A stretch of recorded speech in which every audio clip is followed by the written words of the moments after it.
Well, yeah, I'm going to actually move right into the agenda. So it's a simple agenda. We're going to be talking about the historical survey with regard to refugee resettlement in the U.S.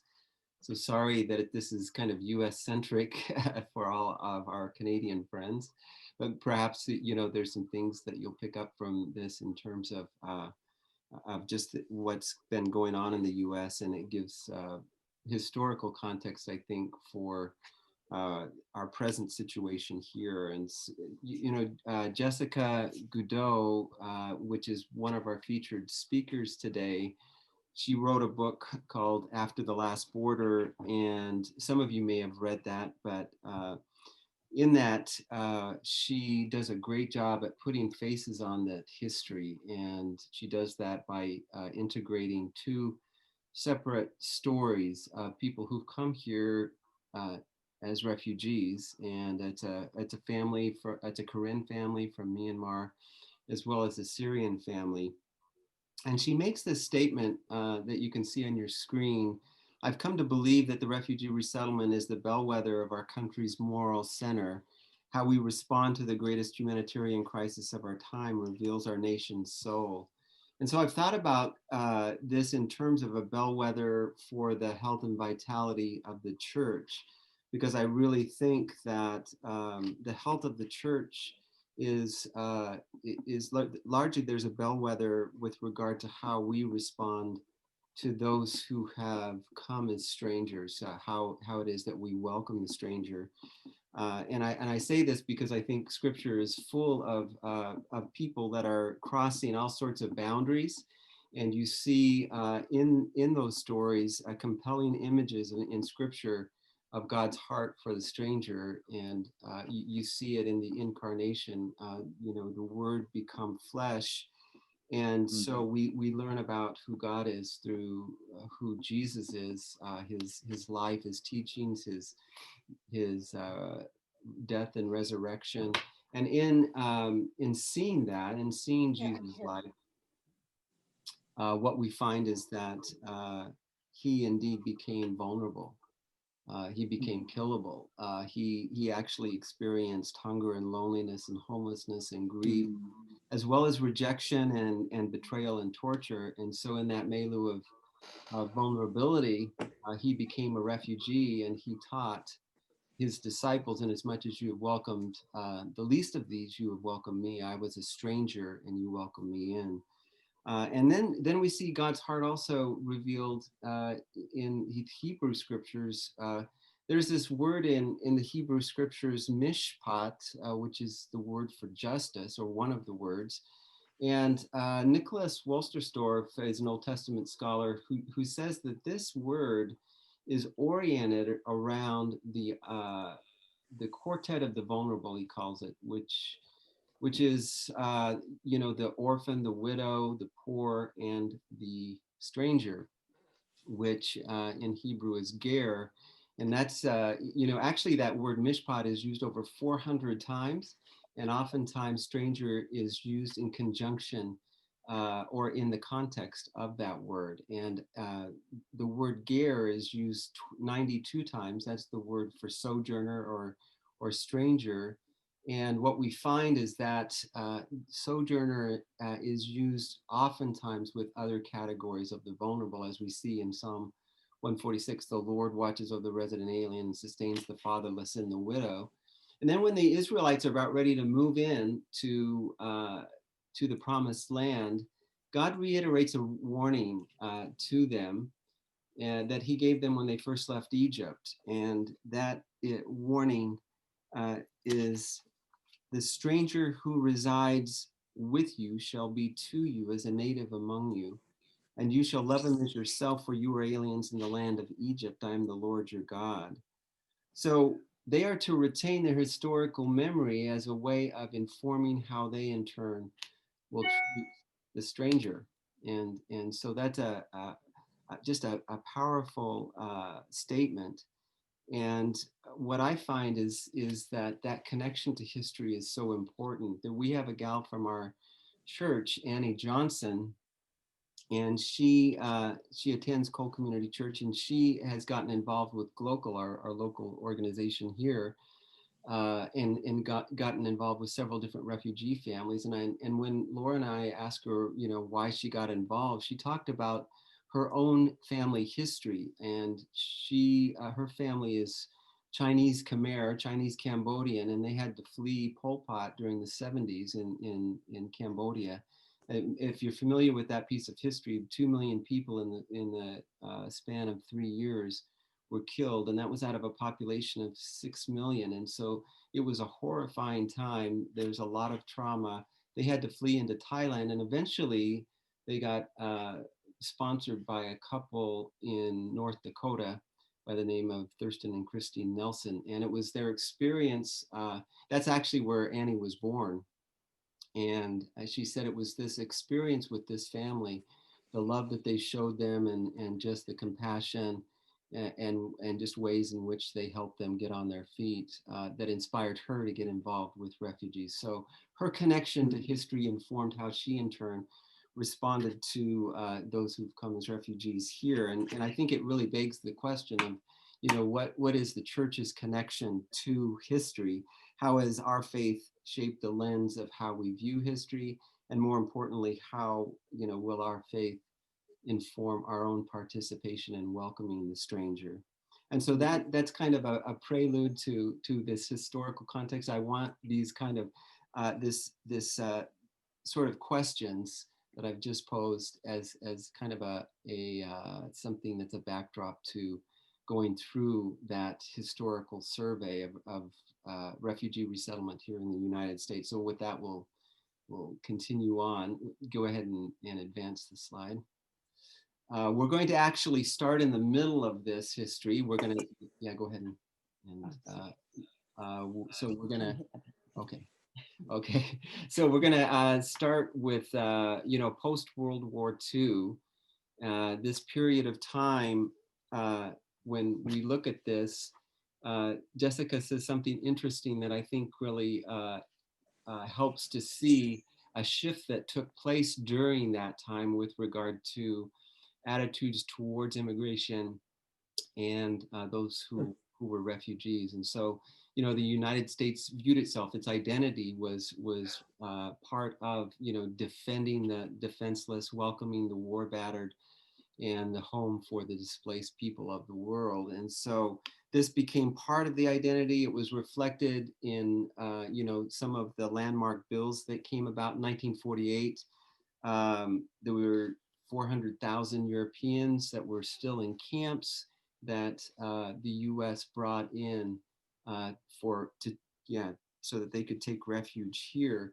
And that also, oops, how do I get? You're right there. Sorry. So that actually was also kind of the backdrop for the United States involvement in the formation of the United Nations, as well as in the Universal Declaration of Human Rights, so that all members of the human family have inherent dignity. They have equal and inalienable rights, which became, you know, foundational for a lot of other things. But one is the 1951 Refugee Convention, and I'll just take part of this definition that defines who a refugee is. The convention defines a refugee as anyone who has a well-founded fear of being persecuted for the reason of race, religion, nationality, membership in a particular social group or political opinion. And also, you know, they cross borders. So that's part of that definition. And so that's part of, you know, the sort of shift that took place during that time, but that always wasn't the case. We're going to jump back to 1880 to 1910. And what we find, yeah, go ahead. What we find during that time is that there were 20 million immigrants that came in during that period of time, and primarily from Northern and Western Europe.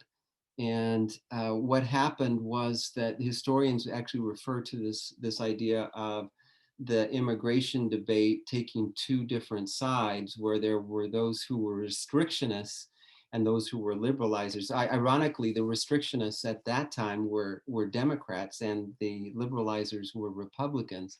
So it was really along political lines that division took place, largely along political lines. But what we find during that time is that the restrictionists did have some victories. Uh, and the first victory was the Chinese Exclusion Act of 1882. And what we find there is that act actually prevented Chinese from coming to the United States as immigrants. It actually was an act that lasted 60 years. A lot of people don't realize that it was not revoked until 60 years later. Also, the Chinese that already lived here, that had worked very hard to build the Continental Railroad, were not allowed to become citizens. And it was largely this exclusion was based on congressional reports during the time that were very blatantly racist. One explicit statement that comes from a congressional report said, "There is no Aryan or European race which is not far superior to the Chinese," and that became the basis for for the full halt of Chinese immigration.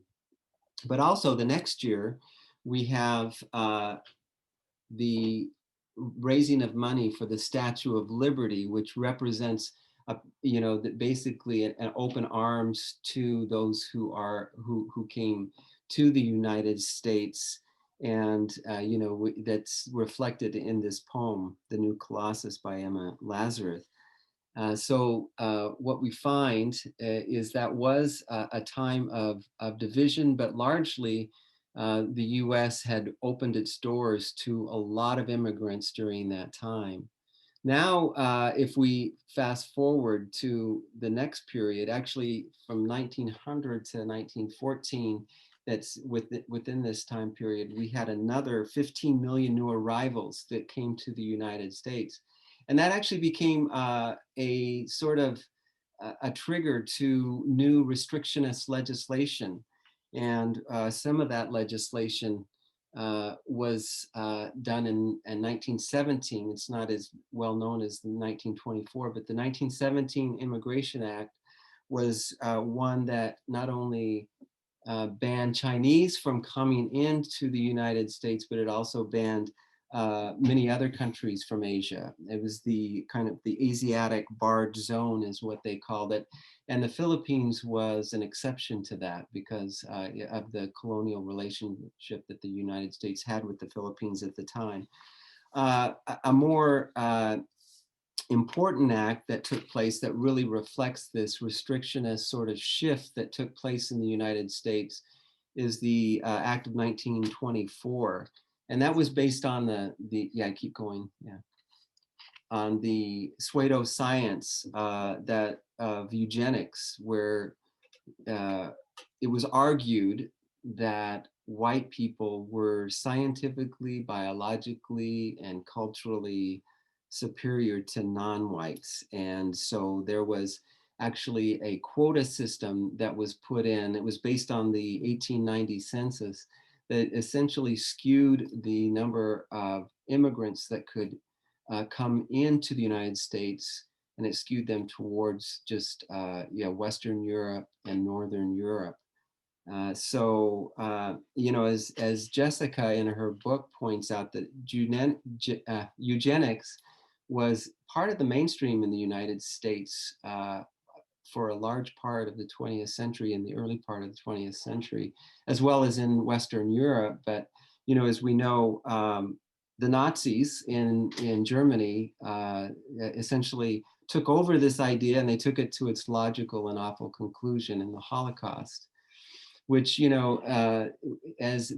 just prior to World War II, or at least the US involvement in World War II, there was a ship that had Jewish passengers on it. It was the MS St. Louis, 937 passengers, Jewish passengers that they were turned away. They were looking for refuge in the United States, and that ship was turned away, largely because of the public sentiment against immigration at that time. And it was discovered later that over a quarter of those people that were on that ship died in concentration camps.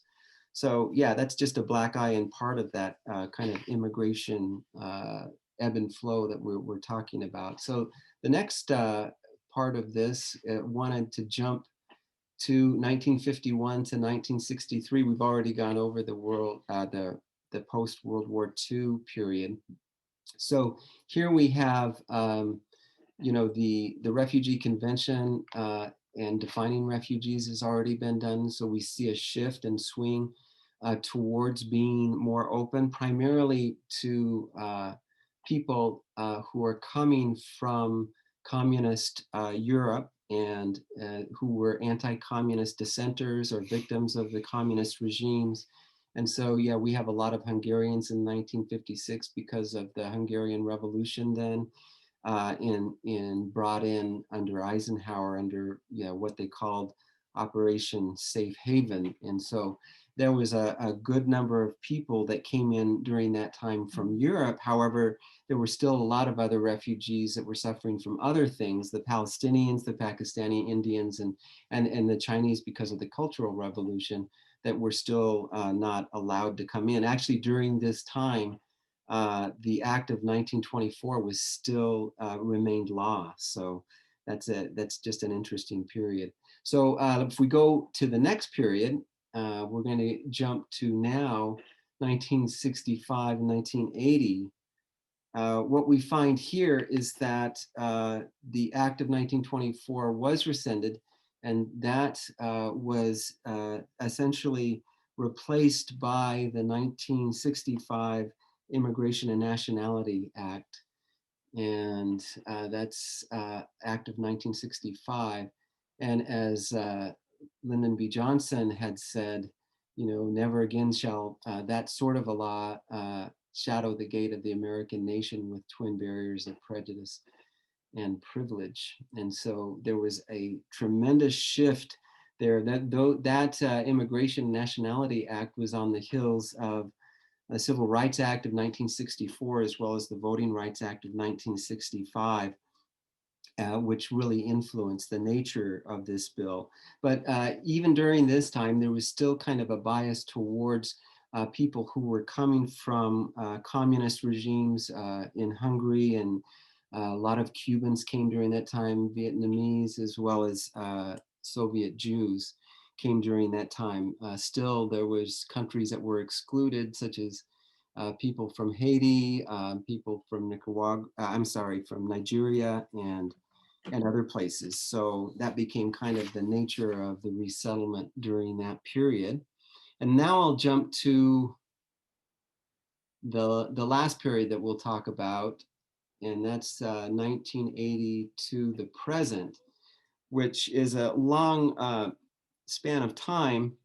But what I want to talk about here is kind of how things have shifted during that time, especially from 1980 on. And talk about,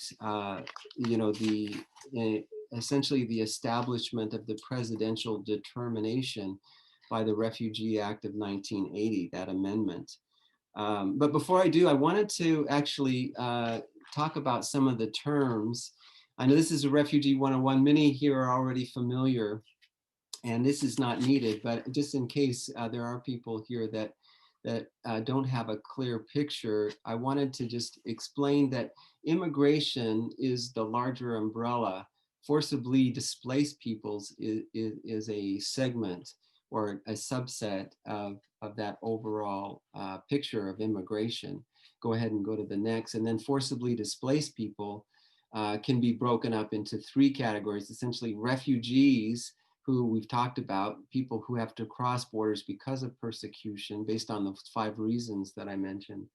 And then you also have internally displaced people that are the same as refugees, except they haven't crossed national border.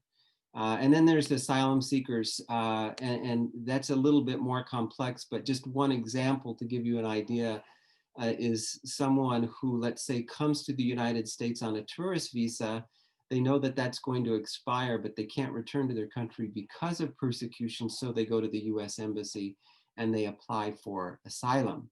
And so that can be granted or it may not be granted, but that's the beginning of a long, arduous process. And then I have these other categories to explain just what we mean by forcibly displaced people.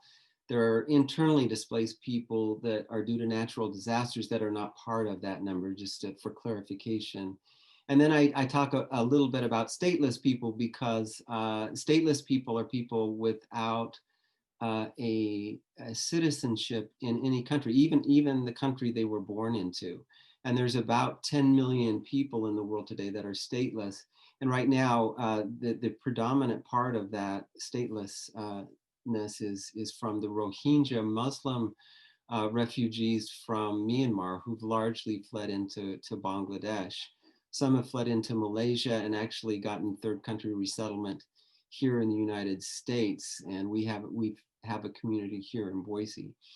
So that I just wanted to explain those terms because sometimes they can get a little bit confusing. Just to mention also, because there is a slice of that pie that says the UNRWA, that's the United Nations Relief and Work Agency, and that's about refugees who are Palestinian. So, and then the SIV is the Special Interest Visa. Those are people who've worked for the US government or the US military as translators and that sort of thing, primarily from Iraq as well as Afghanistan. So anyway, I just wanted to kind of clarify some of those terms so that we're kind of on the same page. Go ahead. So this next picture is from the report. It's the trends report from the United Nations High Commissioner for Refugees, the UNHCR. And this is a report that came out in June and describes what has happened in the last fiscal year. And so what it shows here is that we're since World War II, we're at a crisis level of forcibly displaced people in the world. We've never been as high since World War II. There's almost 80 million people that have been forcibly displaced, 26 million refugees, almost 46 million internally displaced, as well as 4.2 asylum seekers. And so that gives us an idea of what we face right now as part of that. Yeah, go ahead and go to that. So though, just to give you a more complete picture, what we have is those forcibly displaced people have come from the top 5 countries are Syria, and Venezuela has entered that just recently in this last 2 years. And so they're second in line, and then Afghanistan, South Sudan, and Myanmar.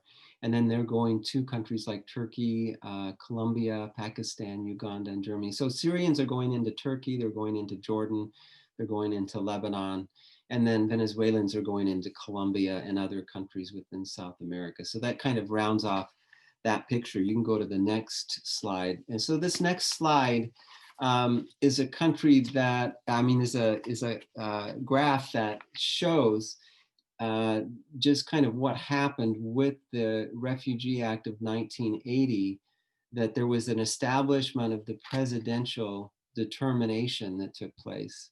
And the presidential determination is the annual cap on the number of refugees that can come into the United States in any given year. And what I'd like you to notice from this graph is that, first of all, that the Refugee Act of 1980 established a ceiling of 50,000 people coming into the United States in any given year. But all of the presidents and administrations in the United States from 1980 on have set the cap actually well above that limit. And the president can do that because that's part of their right as a president and determining the presidential determination. And what I'd like you to notice in this graph as well is that there's a huge spike when the act first came into came about, and that was because of what was going on in Indochina. So a lot of those people that are coming into the United States during that time are from Vietnam, Cambodia, and Laos. And then we have a spike in the 90s that's related largely to the Balkan War. The Bosnians are coming in during that time, as well as their people from the communist bloc, the former Soviet Union blocs. Um, and so that's kind of that. But then you see the line kind of level out. But what we find during that leveling out time is that still the caps that were set by the president were around 85 to 75,000. During Obama's administration, it was about 75,000 per year. And so that represents still what we see as refugee resettlement being an important part of the US foreign policy. And it was largely an important part of the US policy, not just for humanitarian reasons and to be a leader and, kind of receiving refugees from other countries. But it was also important because it was considered part of our national security strategy, as well as, creating greater economic stability. And so, with that, there's a couple of points that I'd like to make is that this line of the annual cap, even though what we see is that it's been above what it was targeted, it represents really just a small, tiny fraction of the overall refugees in the world, especially right now. And, it's typically in the last 20 years, it's been around 0.5% of the total number of refugees in the world. And now when you see the numbers are going down, the presidential determination has gone down from 110 to then the new administration that we're under right now is 45,000, then it went down to 30,000, then to 18,000. And then this year, just a few weeks ago, we got the news that it was now 15,000. And none of those caps have come close to being reached. And so that just kind of gives you an idea of this sort of shift that's taken place within the refugee resettlement in the United States. This shift has taken place largely, because of the presidential determination numbers going down. We have voluntary agencies, they call them, VOLOGs, which are 9 agencies in the United States that are tasked with helping to manage the resettlement of refugees. They work with the Office for Refugee Resettlement in Washington, D.C., the ORR, and they have typically had around 350 different affiliate agencies that do the work on the ground in specific cities in the United States. For example, what we have is an agency in Boise called Agency for New Americans, and they are part of the Episcopal Migration Ministry, which is one of the VOLOGs, the voluntary agencies, part of the 9. And so that's just an example. But that number of 350 in this last 4 years has gone way down because of budgetary cuts, because the numbers have gone down so much. And that's about 200 now. And so you can see that what's happened is that there's been a diminishing of our capacity as a country to actually process refugee resettlement, to do that process. And that's happened, through the lower numbers, but it's also happened, through bureaucratic as well as political and budgetary means by which budgets has been cut and that sort of a thing. So what I want to just point out as kind of a final part of this history is that shift that's taken place has been so dramatic in this last 4 years that it's really brought the whole resettlement system in the United States to a point of collapse.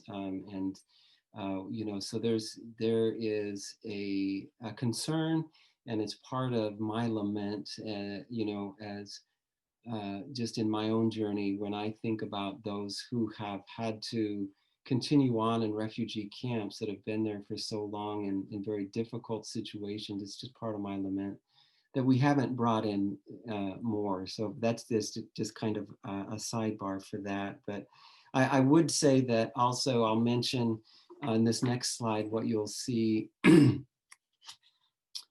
Oh, perhaps I didn't. Yeah, I didn't mention this slide, but we'll go to the next slide. That's okay. This idea of durable solutions are the options that refugees have, at least possible options. Voluntary repatriation is going back to your own country because you feel it's safe. There's local integration, becoming a resident or a citizen of the country that you first fled to. And then third country resettlement. And that's when we talk about the United States and many places in Europe. And so there's only about 8% of the refugees in the world that have those three as options. And so that means that essentially the rest are protracted situations. And they've had to linger in camps. The average, and this is kind of will blow your mind, but the average number of years in camps is 26 years that a refugee remains in a camp. And so you just get the feel of just that hopelessness because of that. But largely those numbers are down, because of the rationale that there's a security risk. And so I just want to point out that the vetting process for those, the category of entrant into the United States called refugees is the most stringent vetting process of any other category of entrant into the United States by far. So it's a minimum of 18 months to even get through that process. On average, it's closer to 3 years before you can get through that vetting process. And so it involves a lot of different agencies, including, the Bureau of Investigation here in the United States, as well as the Homeland Security and the State Department and the Defense Department. All of these are involved in talking with, various agencies overseas to make sure that those who are coming don't have ill will. And so that's why we have this statistic of since 1980, 3 million refugees have resettled in the US and 0 have been convicted of domestic terrorism. And also, if you look at the Cato Institute, they've done an analysis where they said, essentially, they've determined that the typical American is 940 times more likely to be killed by a tourist than they are a person that comes into the United States as a refugee. So it's the safest category of entrance into the country, so that the most vetted and the most vulnerable category. And so I just want to point that out because I think it's an important part of the narrative. And with that, I'm going to have Laura actually go into talking about how refugees get into the United States and what that process looks like. I am just a little bit curious for those of you from Canada, if you have to come up with those statistics too, as far as, that nobody's been killed or murdered by a refugee. I'm just a little bit curious because that seems to be something that we have to continually talk about, our vetting process. So Andy or anybody else from Canada, if you want to talk about that a little bit before I do this. In our experience in where we live, which is a rural area, and pretty conservative, but in general, that hasn't been the case. Okay. I think it's just maybe a bit of a different mentality. Say most people, maybe it'd be more things like, can you think of any negative things like, like jobs or women's rights and things like that. But I'm not. Yeah, it is interesting just how, we're so close geographically, but so different in so many ways. And I know, Nick, this is very much focused on how the U.S. history and our history with the refugee resettlement process. This slide here just kind of shows the different ways that people have to come in. One is the refugee resettlement process, and I'll go into that a little bit more deeply. Affirmative asylum process, arriving asylum seekers. And a lot of that has changed in the last 4 years under this current administration. As far as getting to the border, they're not abiding by the UN law. And so it's changed and it's very nuanced. And then defensive asylum process. So those are the 4 different ways that are the legal ways or the ways of getting into the US. Specifically for a person who is fleeing their home country because of war, ethnic cleansing, persecution, those things that Nick mentioned before. They cross the border, like Nick said, and they flee into a host country or a refugee camp. I think the average is now higher than 5 years. I think it's maybe up to 10. It can be longer. And so then there's those 3 different ways. They can be repatriated to their homeland, which is always, what everybody would love. Who wouldn't want to go back to where they were from originally? But like Nick said, that is a very small portion, small percentage. And then often they're received into the host country and allowed to seek citizenship or working permits. Or they may stay at a camp. Hopefully, after they've had an interview with the UNHCR, they are able to have a referral and they are received into refugee status here in the US. And that begins the processing and assignment to the refugee agency. And then it's at that point they get assigned to where they're going to go in the US. And they get scheduled for the travel. They go through a whole gamut of medical screening. We've only got about 5 minutes left. Sorry, I'll be really fast. And then they're arranged and then they come to the US and they're met at the airport. In that first week, they have to go through a whole gamut of appointments, getting food stamps, Social Security, and then they go through this process of case management. So, one thing I'm thankful for in the US is after they're here 5 years, they are able to apply for citizenship, which I think is really a beautiful thing. And because we've now been here long enough, we've seen many of our friends become citizens, and that's really encouraging. I know there was one question from one of the participants about something. Can you address the Muslim ban and what happened there and what continues? I think you did a little bit, but maybe say a little bit more to that. Yeah, That was one question. If you have another question, go ahead and put it in the chat room and we'll look at that. Just talk. You don't have to go into. Well, no, I was just going to try to get a few statistics here, but that's okay. Just talk about it because you don't have time. The whole idea with the Muslim ban was, really using that as a way of excluding certain countries that were predominantly Muslim, and there was 7 countries that were originally part of that ban. And then Iraq was part of that as well, and then they were taken off, and then Chad was put on, they were taken off, and so it's been kind of a ban on countries that have come and gone.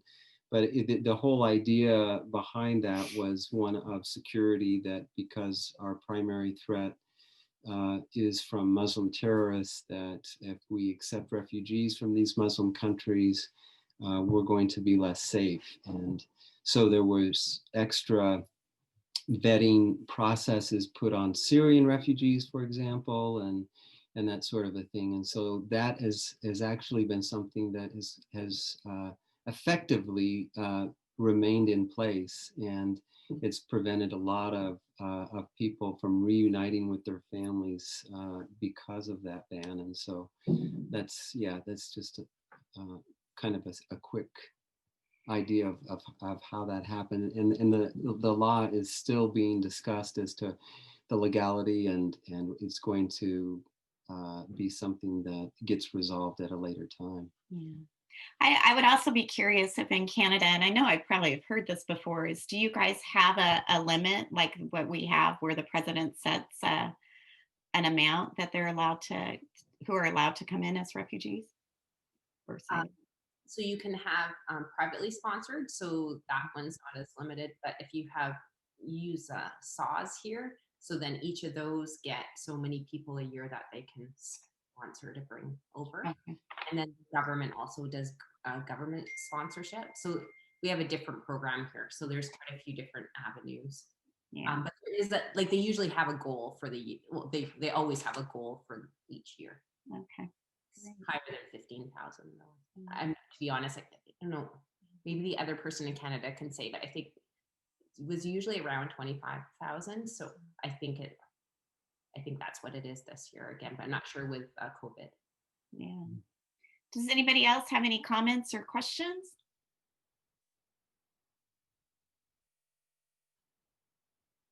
Just don't forget to unmute yourself if you do. Nick was talking really fast. We will send out the slideshow to you. We have your emails who was signed up for this workshop. And so we will send out the presentation to you. And I think you have, at the end of the presentation, there's some resources as well. So hopefully that'll be helpful to you as well. But,